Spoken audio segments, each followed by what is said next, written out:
Just one thing I need from you. Say I do. Because I can see us holding hands, walking on the beach, our toes in the sand. I can see us on the countryside, sitting on the grassland side by side. You could be my baby, let me make you my lady. Hey y'all, so today I'm going to show you how I achieved these brows. Let's get started. Okay, so the first thing I'm going to do is I'm going to take my spoolie brush and brush my eyebrow hairs upward and in the direction that they're naturally growing, because the next step would be to pretty much draw the outline of the desired brow shape that you want, and then it'll be cake from there, I promise.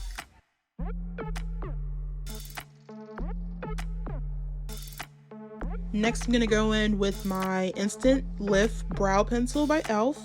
and lightly brush that against the bottom of my brow. And the reason that I start from the bottom is the same reason that you would ultimately bake a cake. You make the foundation first and then start layering it bit by bit, and then you finally get that desired shape that you want. So it's just much easier to control the shape of your brow when you start from the bottom.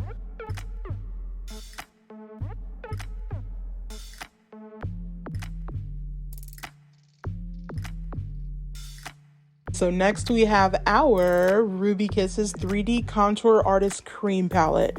Guys, when I say I swear by this, I absolutely swear by this. I have been using this for my brows since I literally started doing makeup. So for my brow bone, I like to go 3 to 4 shades lighter than my concealer shade. And the reason why is because I think it makes a really great base for eyeshadow. But I'm going to take that flat brush with the product on it and gently sweep that across. And I'm going to do it slowly so I can see exactly the shape that I'm making. So when you're doing this, be sure not to just stare straight head on at the mirror. Tilt your head at different angles so you can see from the right, from the left, from the side view, peripheral, exactly how your brows are going to look, because you don't want to have one shape in mind staring directly at it and then you turn your head and it's completely different than what you thought it was.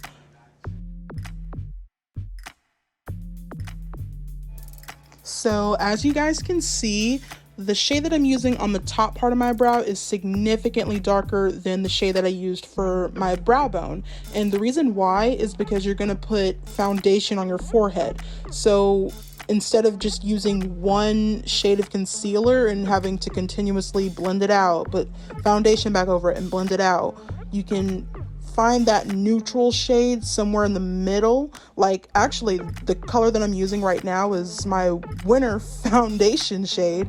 But yeah, you're gonna put that on the top part of your brow and then just blend it out with a fluffy brush, and it'll melt the two together just seamlessly. I'm also gonna sneak a little bit of product underneath the bottom part of my eyebrows. That way, whenever I start blending for eyeshadow, it's not that harsh white line. Next, I'm gonna take a short, fluffy blending brush and my ColourPop Pretty Fresh Pressed Face Powder. And I'm gonna dip my brush into the pan and then tap the excess off, and then I'll lightly sweep that underneath my brow bone until seamless.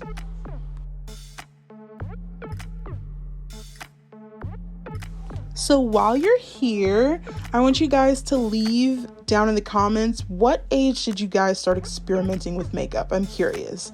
I started at 13.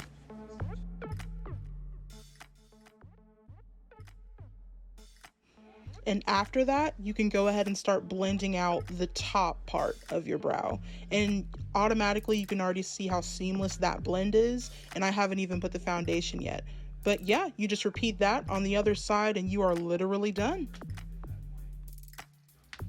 That's pretty much it. Thank you guys for watching, and I will see you in the next one. Bye. They copying my style, Copiana. Roger that, over. Copiana, bop it, dot, dot. Bop it, dot, dot.